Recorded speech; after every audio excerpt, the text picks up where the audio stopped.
Bueno, ahora en instantes entrevistaremos acá a Jorge Santamarina, que está acá. ¿Cómo anda, Jorge? ¿Todo bien? ¿Cómo andás? ¿Todo tranquilo, Felipe? Bueno, ni más ni menos, presentar acá a un ex piloto de cuatriciclos en el Dakar. Ganó una etapa incluso. Bueno, ahora vamos a hablar de todo eso. Cómo arrancó toda su pasión en este deporte. Y bueno, y el Dakar, que es del motor, debe ser la competencia más peligrosa del mundo. Bueno, como te dije, primero, ¿dónde surge todo esto de la pasión por el cuatriciclo? ¿Dónde arranca? Che, bueno, gracias, Felipe, por la presentación. A ver, hoy yo ya tengo mis 44 años, todo esto arrancó de muy chico, ¿no? Arranqué a los 10, 11 años, 12. Me movilizaba mucho a través de un primo que era fanático de las motos, bastante más grande que yo. Poco para contarte justamente de dónde surgió, ¿no? El fuego, las ganas de las motos.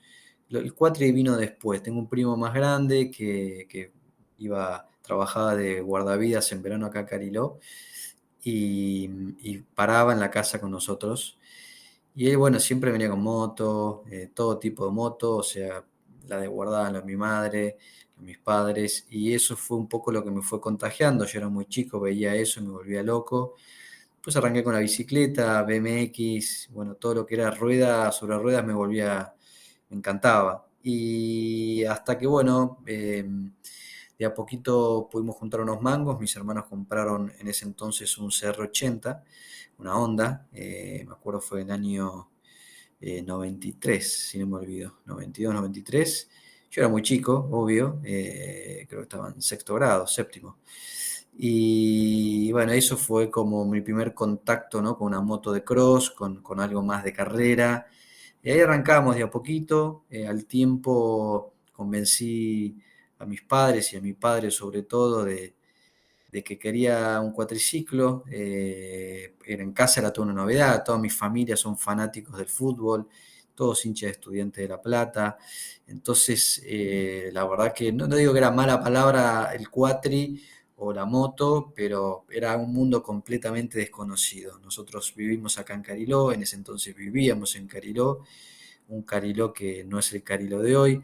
Así que todo ese contexto era complejo y bueno, hasta que se nos dio, mi padre compró un cuatriciclo, lo compró en el año 95 y era un 300X Honda, 0 kilómetro, así que bueno, eso fue, che, bueno, arrancamos. Yo era muy chico, tenía 14 años ahí y empezamos a andar, empezamos a ir a las carreras, hasta que en el año 96, una carrera se llama Enduro el Verano, una carrera Mm. muy buena que se hace todos los veranos, sigue estando, hoy ya de manera internacional, bueno, se nos dio por correr con el apoyo familiar, así que ahí estuvimos, ese fue el comienzo de todo y a partir de ahí, bueno, toda mi carrera deportiva que la iremos charlando a lo largo de la nota. Sí, eso, bueno, te anticipaste, pero te iba a preguntar cuál fue la primera competencia que estás diciendo. Y bueno, también mencionaste un poco, también el tema del apoyo familiar siempre estuvo presente, ¿no? Por supuesto, a ver, todo lo que emprendes en la vida, ya sea el deporte, lo que fuera, y más cuando sos chico, necesitas el apoyo de tu familia, el apoyo de mis padres, de mis hermanos sobre todo. Nosotros somos cuatro hermanos, yo soy el más chico, y bueno, para ellos también era una novedad, entonces, nada, yo recuerdo mi primera carrera que caímos con en un auto, un trailercito, una cajita de herramientas, un bidón de nafta y pará de contar, con muchísimas ganas y con mucho desconocimiento y pasión para poder empezar con todo este camino que no teníamos yo no tenía idea de dónde iba a terminar, pero sí tenía muy claro que me apasionaba el mundo de las cuatro ruedas, de las motos y todo lo que era el mundo motor, ¿no? Así que ese año, que fue mi primera fecha, fue en febrero, se corría, era el Enduro de verano, no se corría en Gesell, se corría en el Partido de la Costa. En ese entonces solamente había dos categorías, una categoría la más chica donde corrí yo y después una carrera más grande, otra cilindrada.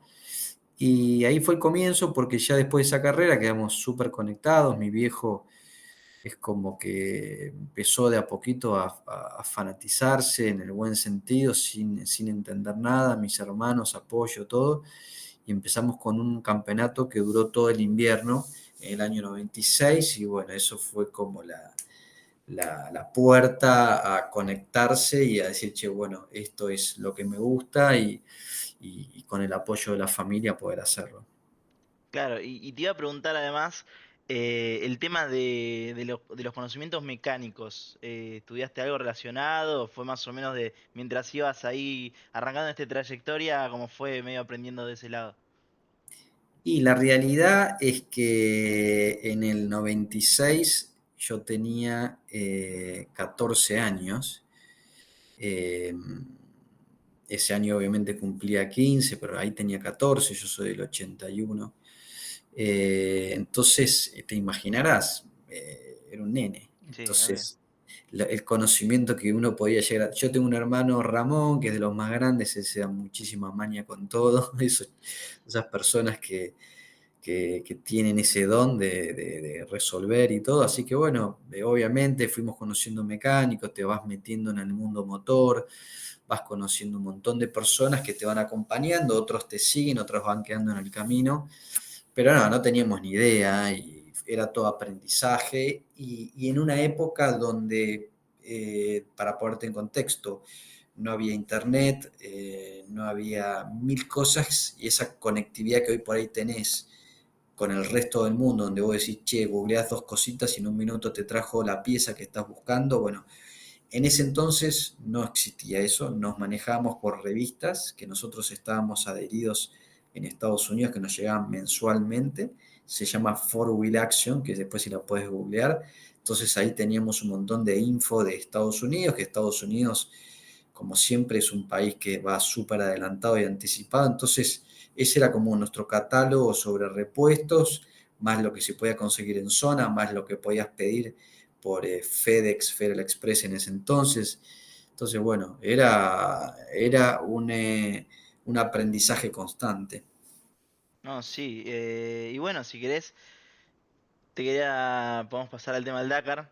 ¿Dónde surge? ¿Dónde es el momento que vos A decís, ver, voy a correr el Dakar? ¿O dónde es que aparece la entre, oportunidad? entre esa carrera del año 96 y el Dakar transcurrió casi toda mi vida deportiva. El Dakar, mi primer Dakar fue en el año 2010, o sea, te imaginarás todo el tiempo que pasó. En el medio del 96 al 2010, siempre me dediqué a correr en cuatriciclo. Un solo año, en el 97, quise correr en moto. Tuve un año corriendo, una KX80.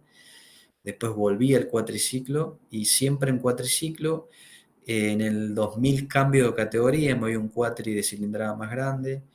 En el 2001 me voy a correr a Estados Unidos, estoy 6 meses participando. En el 2002 fui papá, jovencito, entonces todo lo que es el proyecto de Estados Unidos lo tuve como que adaptar.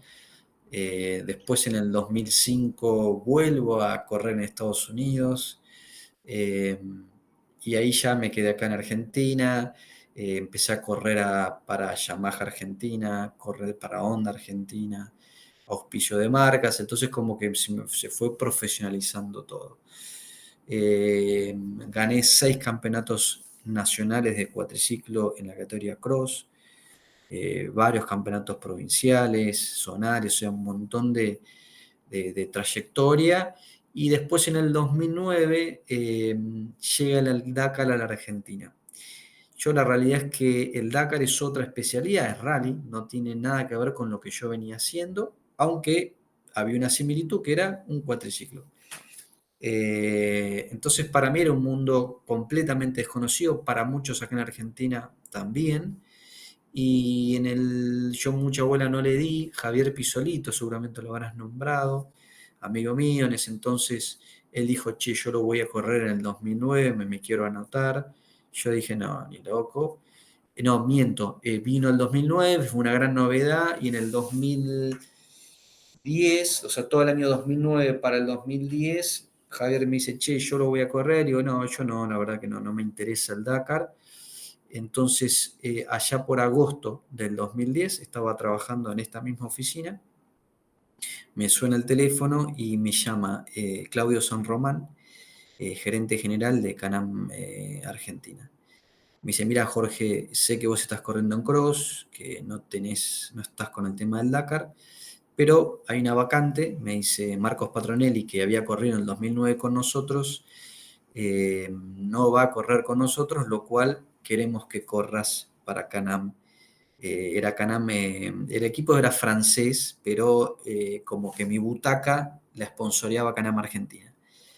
Digo, mirá, Claudio, la realidad es que me tomás por sorpresa. Eran las 6 de la tarde, más o menos de invierno, no sé si era julio o agosto.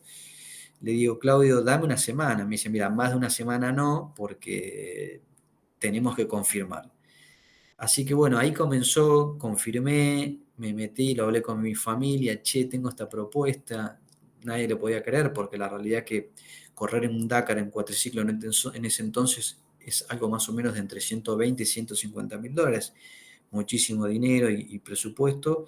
Y ahí es cuando dije, bueno, dale, ellos me pagaban todo, me ponían un cuatriciclo de carrera, el cuatri lo traían de Francia. Así que bueno, ahí arranqué a correr algunas carreras acá a nivel local para poder participar del Dakar, tenías que correr algunas carreras de rally acá, así que corrí dos o tres fechas acá y bueno, eso fue mi, mi- mi previa para lo que fue un Dakar 2010, ¿no? Y esa carrera es con el Canam, ¿no? Y ya para Esa carrera corrí reconociéndolo. para Canam Argentina, que era un equipo, se llamaba MD Rally francés, éramos 4 pilotos. Eh, Era un chileno, que me sigo hablando, y 2 europeos, y era un francés y el otro no me acuerdo qué era. Eh, y yo. Así que fue nada, muchísima expectativa, eh, mucha novedad por donde lo mires, para todos. En Argentina se vivía con un grado de efusividad y como si viste, era una gran novedad. Entonces, Claro. cuando largamos el 1 de enero desde la rural, un Sí. 1 de enero a las 8 de la mañana ya estábamos ahí para largar. Te imaginarás, nos fuimos hasta el obelisco, de ahí se salía una rampa, no sé qué, y era un mundial. De gente era un mundial, no lo podías creer. O sea, fui escoltado hasta Colón, que fue la primera etapa, eh, lleno de gente, gente que te seguía en moto, se ibas por la ruta, te juro, era una fiesta que jamás en mi vida viví relacionado a las 4 ruedas. Así que bueno, esa primera experiencia fue linda, fue muy emotiva y bueno, obvio, ¿no? No fue por ahí la carrera que hubiera querido hacer porque venía muy bien, venía en la séptima etapa, tuve que abandonar, se me rompe el cuatri, venía segundo la general a 40 minutos de la punta, lo cual tenía, no sé si para ganar, pero seguramente iba por hacer podio, tenía muchos días por delante, no debía, son 15 días de competencia. Así que bueno, eso fue mi primer paso por el Dakar, que fue súper positivo. Sí, bueno, como dijiste acá en Argentina, vos argentino, es como, ¿cómo se siente eso, no? Ya de por sí estás corriendo la competencia más peligrosa del mundo en el motor, pero más en casa, digamos, ¿no? ¿Cómo es ese sentimiento? Bueno, un sentimiento, como te diría, de cierto patriotismo, ¿no? Pues la bandera argentina la llevábamos en la espalda, me acuerdo, por todos lados, en la campera, en el casco, porque era una carrera internacional, entonces yo estaba dentro de pilotos destacados, sin experiencia en rally, pero dentro de todo estaba como destacado Claro. en el ambiente, entonces se vivió con mucha expectativa, se vivió con muchísima efusividad, con mucha alegría, como te decía, cada etapa que largamos dentro de Argentina era gente por todos lados, que no lo podías creer, era como estrellas de rock, ¿viste? Y después ya cruzamos a Chile, en Chile también se vivió con mucha efusividad, pero por ahí con un poco más tranquilo.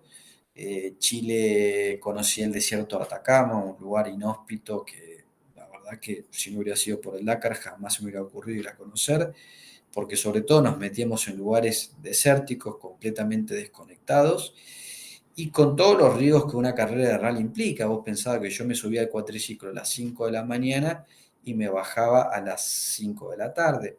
Estábamos casi 12 horas en el cuatri, y en el medio hacías 500, 600 kilómetros por día.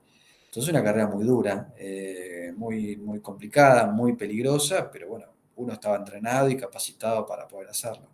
Claro, y mismo como la moto que estás solo, no es que tenés un copiloto de última que qué sé yo, puedes sobrepasar un poco el tema de estar 12 horas, por lo menos estás acompañado, ahí estás solo en el medio del desierto, y si te perdés, te perdiste. Anda a encontrar la Sí, a vuelta. ver, lo que tiene el rally y el Dakar sobre todo, que tienes mucha tecnología alrededor, ellos te van monitoreando, tenés un GPS en el cuatriciclo, eh, ese GPS está permanentemente, te van monitoreando desde Francia, en un centro de cómputo, tenés medidas de seguridad como tenés el IRITRAC, tenés el Sentinel, que si viene un auto de atrás y te agarra, te toca una chicharra y te empieza a sonar el cuatro, entonces vos tenés más o menos 5 segundos para correrte, que el auto no sé, no te pise, el camión.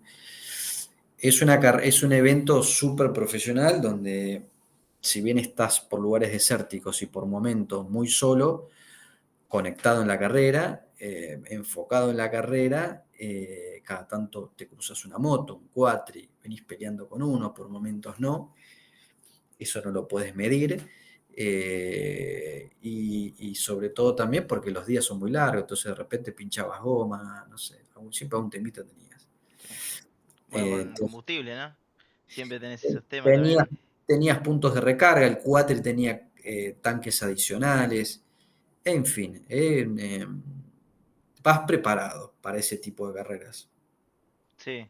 Y bueno, más o menos con esto decirte también el tema de cuál fue el momento capaz más complicado, capaz en la séptima etapa, como me decís vos, el primer Dakar el Dakar que corriste, pero cuál fue ese momento que vos te acordás que fue el más complicado dentro del Dakar. A ver, complicado en sí, no es que no quiera subestimar la carrera, pero en sí no sentí ningún día complicado, sí días complejos. Tenía un buen equipo, estaba bien entrenado. eh, Tenías momentos del día que estabas muy cansados, tenías que hacer la hoja de ruta todos los días, marcarla, estás por ahí una hora y pico haciéndola, y esa hoja de ruta después la tenés que poner en el roadbook. Entonces estabas muy agotado, te acostabas muy tarde, te levantabas muy temprano, dormías 4 horas por día. Esas eran como la complicación diaria del evento. Y después, bueno, el sabor amargo cuando rompo, corto correa por el cuatri que yo corrí, era un Can-Am, motor 800 Renegade, cuatri robusto, potente, muy bien armado, pero era con correa de distribución. Entonces en la séptima etapa, en la sexta etapa rompo, cambio la correa, termino la carrera, todo. O no, miento, no rompo. Hacía ruido el cuatri. Digo, che, Ah, mira, está haciendo ruido, mírenlo. Yo hablaba con una traductora que estaba en el equipo, que hablaba español. Creo que no, era de Portugal. Entonces algo nos entendíamos. Y bueno, largué el otro día, decíamos enlace, y que creo que era Copiapó. Hice como 120, 130 kilómetros de especial y ya había empezado el 4 y empezado a hacer ruido. Y ya estábamos adentro del desierto, y nada, el 4 empezó a fallar, le cambio la correa, ¿no?, de distribución, y que nada, yo tenía las herramientas, siempre llevaba una de repuesto por las dudas. Era algo muy común en esos cuatris que se rompiera. Y hice 10 kilómetros más. Y claro, el problema estaba en unos engranajes dentro de la caja. Y se me volvió a cortar. yo ya estaba muy adentro, yo ya sabía que se había roto algo de la caja y bueno, resultó ser que no pude seguir. Todo el mundo que frenaba me decía, che, te ayudo. Le digo, mirá, quedaban 400 kilómetros de especial. ¿Sabes lo que Nada, son imposible. 400 Sí, kilómetros especiales? Si hacer 400 kilómetros en un auto te lleva ¿cuánto?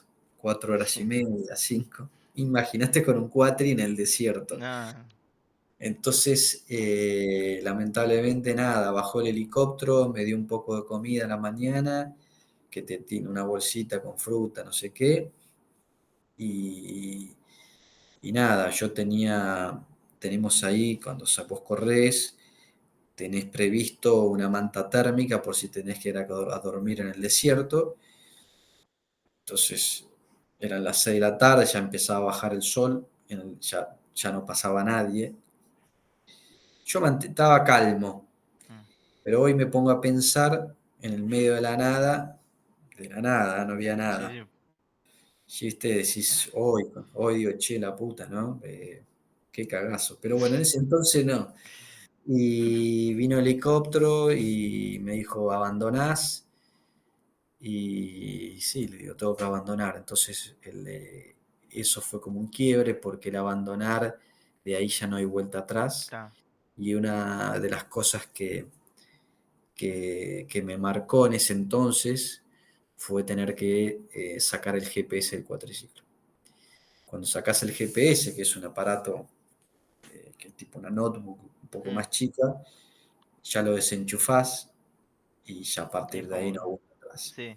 Porque muere el cuatri ahí, es como de ese momento muy. Se apaga la Matrix, entonces Sí, fue un quiebre y ahí nomás me subieron al helicóptero y me dejaron en un lugar, en una pista que había de aviones en el medio del desierto.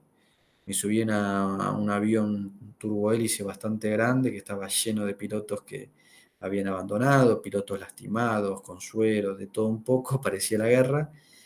Y bueno, ese fue mi primera experiencia, que positiva porque de todo aprendés y fue las ganas de decir, che, mira, no soy un piloto que se haya especializado en rally, no soy un piloto que haya decidido dedicarse al rally, lo tomé como una oportunidad que me pasaba por adelante y dije, bueno, vamos a trabajar para el próximo año poder terminar el Dakar, porque ya terminarlo era complejo. Ni te digo cuando por las narices te pasa la posibilidad de hacer podio o de ganarlo, que es lo que me venía pasando. Yo venía segundo a 40 minutos, que en una séptima etapa es como decirte venir peleando palo y palo, porque son etapas largas. sí, 40 minutos en cuatri encima no es tanto tampoco. Viste que A por lo ver, general cuando veo la tabla son varias horas que se llevan después por de terminar. eso y quedando mitad de carrera, Mm, entonces la expectativa mía era gigantesca. El último día había llegado segundo y me había achicado y por eso me había posicionado segundo en la general. Entonces, nada, notas de acá, notas de allá, eh, los canales locales, nacionales, es como que parte de mi familia acá en Cariló, escuchando la radio, toda esa locura que la gente y la familia ve viviendo alrededor del Dakar y yo estaba completamente desconectado porque estaba en la carrera. Así que fue muy loco esa primera carrera, fue muy linda, la verdad la disfruté mucho. y bueno, y en el vivac, eso que si estás full desconectado, en el vivac tampoco hay nada, no llega nada, no entra nada, o ustedes también capaz dicen no quiero No, ver no, tanto por las dudas.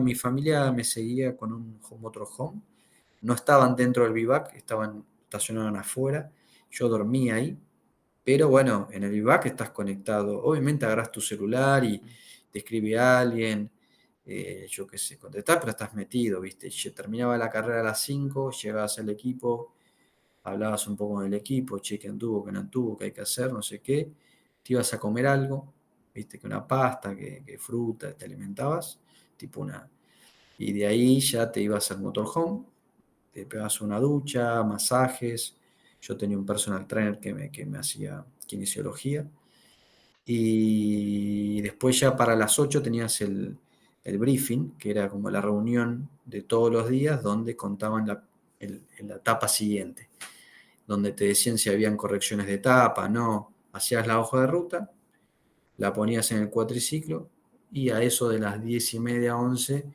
ya te acostabas, ¿viste? Y ya para el otro día a las 4 ya te empezabas a levantar porque tenías 40 minutos para salir.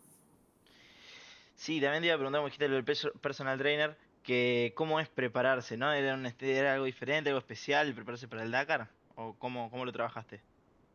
Mira, yo como te decía, venía corriendo un cuatriciclo ya de muchos años. En la categoría que yo corría, que era quad cross, me implicaba estar muy entrenado, muy atlético. Entonces no me costó la parte de entrenamiento. Yo ya venía entrenado, entonces piloto súper joven. La disciplina que yo venía corriendo era súper explosiva. Entonces, la verdad que la parte, si bien hice un entrenamiento con un personal específico para el Dakar, donde cambiamos la rutina, cambiamos la forma de entrenar, cambiamos la forma de alimentarse y demás, la realidad es que tenía una muy buena base, ¿entendés? Entonces, por ese lado casi no me costó y de hecho físicamente las etapas me las recontrabancaba. Pero bueno, eh, no corrías al 100, siempre corrías a un 70% de tu capacidad porque son etapas largas, porque nunca vas a fondo, de repente acelerás, de repente cortás, entonces en ese tipo de disciplina, hoy por ahí ya se maneja de otra manera, ha evolucionado la categoría, de hecho van más rápido, pero bueno, en ese entonces también se manejaba un poco más tranquilo. Bueno, sí, después te quería preguntar también el tema de Quatris. Hoy en día, viste que bueno, ya no se corre más, lamentablemente. Pero nada, si querés pasamos ahora a lo que fue el Dakar 2011, que seguramente tu mejor experiencia. Cambiaste de equipo también de Canama a Honda. Y bueno, llegó la victoria o no. Ganaste una etapa ahí. Y bueno, ¿qué se La verdad que siente? sí, cuando corro con el Honda, con mucha expectativa, había corrido otras fechas previas al Dakar, que fue durante todo el 2010. Yo venía corriendo el rally en cross también, o sea, venía haciendo dos actividades en paralelo. Y sí, hubo mucha expectativa. Iba a un Dakar donde los Patronelli iban a correr con un Yamaha, con un motor eh, 690, creo. Entonces ya yo iba con un Honda para ir de menor cilindrada, un 700 que no tenía ese desarrollo de motor. Entonces, pero bueno, de vuelta, el objetivo del Dakar 2011 era terminarlo, obviamente, y dentro de terminarlo lo más rápido, lo más adelante posible. Tuve por decir, como dos tipos de etapas dentro de la carrera del Dakar. El primer tramo, que fue hasta la cuarta carrera, venía ahí dentro de los cuatro primeros, muy bien, sólido, avanzando, firme. Y en la cuarta etapa llego al vivac, venimos en etapa larga, y resulta que me había comido, como se dice, cuatro waypoints Uh, ocultos. Entonces ahí de vuelta, tuve un quiebre en mi cabeza porque largaba al otro día último con 6 horas de penalización. no. Entonces, claramente ahí mi carrera, para lo que venía construyendo, se derrumbó. Y sí, son Porque 6 horas. estaba cuarto en la general, posicionándome, sabía que iba a correr con los chicos que andaban más rápido con esos motores, pero dije en un punto, digo, bueno, capaz que me meto en el podio, y era un carrerón. Entonces cuando me pasa eso, tenía dos caminos. Primero, procesar, ¿no? El baldazo a agua fría. Fui a hablar al comisario deportivo, hice el descargo, me dijo no, no, que era Eric Nevels, creo que era, argentino. Dijo, mira, Jorge, no se puede hacer nada, me dice. La penalización está. Entonces, a partir de ahí, quedé casi último, lejos de todo. Entonces, ahí tenía dos opciones, o abandonar, que, que claramente en mi cabeza no cabía, o buscar el objetivo principal, el propósito por el cual había en un punto había querido tener mi segundo Darker, que era llegar.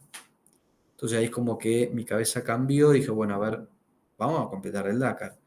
O sea, no llegaste la vez pasada, querías hacer una buena carrera, bueno, ya está. Entonces ahí me jugó mucho la cabeza, por suerte pude ordenar mis ideas y arrancar una quinta etapa, como si nada hubiera pasado, pero a correrla de atrás y a seguir acelerando y empujando desde otro lado. Entonces ahí fui construyendo otro Dakar distinto, bueno, que fue difícil, pero lo pudimos llevar adelante. Entonces, el haber llegado a haber vuelto a la Argentina, ¿no? Volvemos a pasar la, la- la cordillera y volvimos a la Argentina, que entramos allá por Fiambalá, por el norte. Fuimos a las dunas de Tatón, ahí en el norte, un lugar mucho calor, 50 grados. Entonces ahí me tocó, eh, claro, ahí rápidamente fui avanzando, no en la general, sino en el horario de largada, porque ahí tenés como dos carreras. Tenés la general, ¿no? Que cuando venís sin problemas tiene un orden cuando cómo vas terminando, porque vos por ahí podés largar una etapa primero, porque la ganaste el día anterior, pero venís cuarto en la general. Claro. Entonces yo fui escalando, escalando, y dije, bueno, che, bueno, voy a recuperar para ir largando todos los días un poco más adelante. Entonces ya cuando cruzamos Argentina, yo ya estaba largando un poco más adelante, dentro de los 5 primeros, ponele. Entonces eso te da la posibilidad, porque largás creo que cada 1 minuto y medio, de acelerar un poco y Claro. de ahí en Fiambalá largo junto con un amigo, Sebastián Halper, un mendocino, que después él siguió corriendo el Dakar, hizo muy buena, creo, después siguió corriendo en auto. Seba Harper, un gran amigo de hace muchos años, y con él hicimos una carrera juntos, navegamos toda la etapa, y bueno, medio, eh, él me ayudó mucho para que la pudiera ganar, porque nos empujamos mutuamente y faltando el último tramo, como me dijo, bueno, ahora metele vos a tu ritmo. Y nada, gané la etapa con un Honda que está muy bien, pero no era un cuatri de punta en ese entonces y la gané por muy pocos segundos. O sea, No, impresionante. Encima con los fue- Patroni, que ya en esa época ya estaban bastante afianzados en lo que era el Dakar en Argentina y y en general. sobre todo Marcos, que era su segundo Dakar y que estaban corriendo con los Yamahas estos 690 creo que eran. Sí, los Raptor. En verdad eran Raptor, pero con un motor que después googleás, Mm, se llamaba la moto, no me acuerdo el modelo de la moto, una moto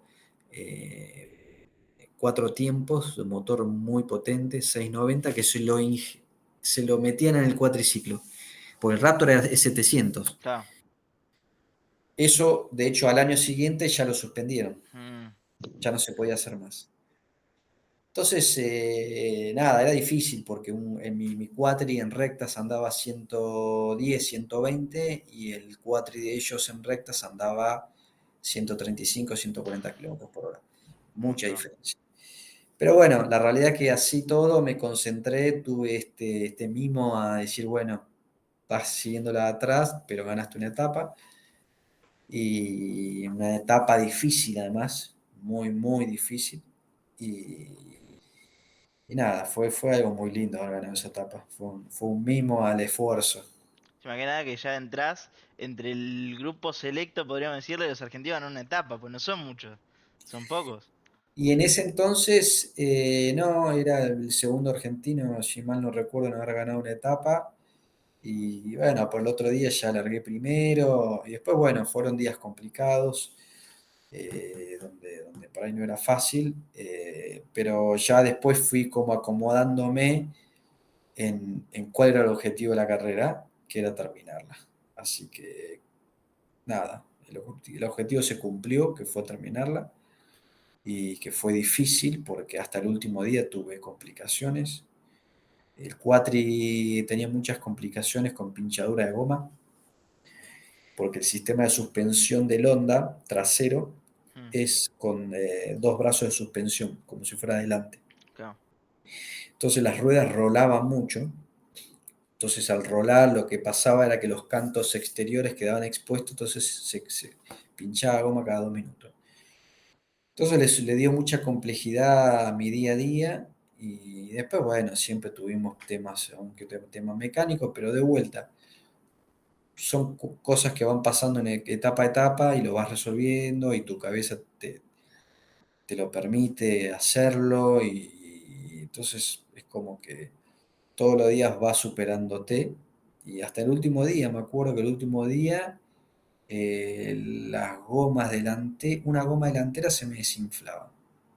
El último día era una etapa cortita, eran sí, 150 kilómetros en campo, o sea, algo muy, muy fácil.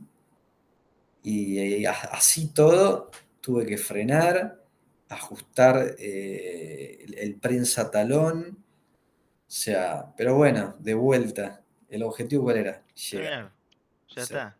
sí. Y bueno, por suerte se logró, ¿no? Que es lo más importante. Sí, sí, sí, obvio, sí, se logró y fue una gran...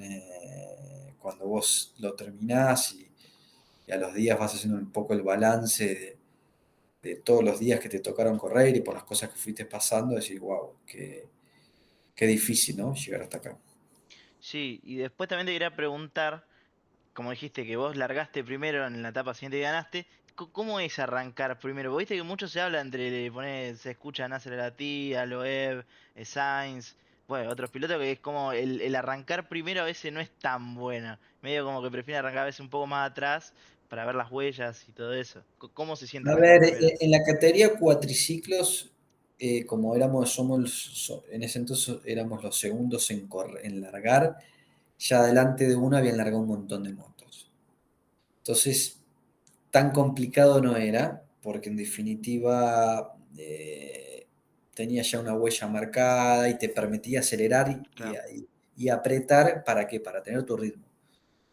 Pero, pero bueno, por ahí en ciertos días o ciertos terrenos tipo arena, a veces al largar segundo te sirve porque vos le achicás al primero, claro.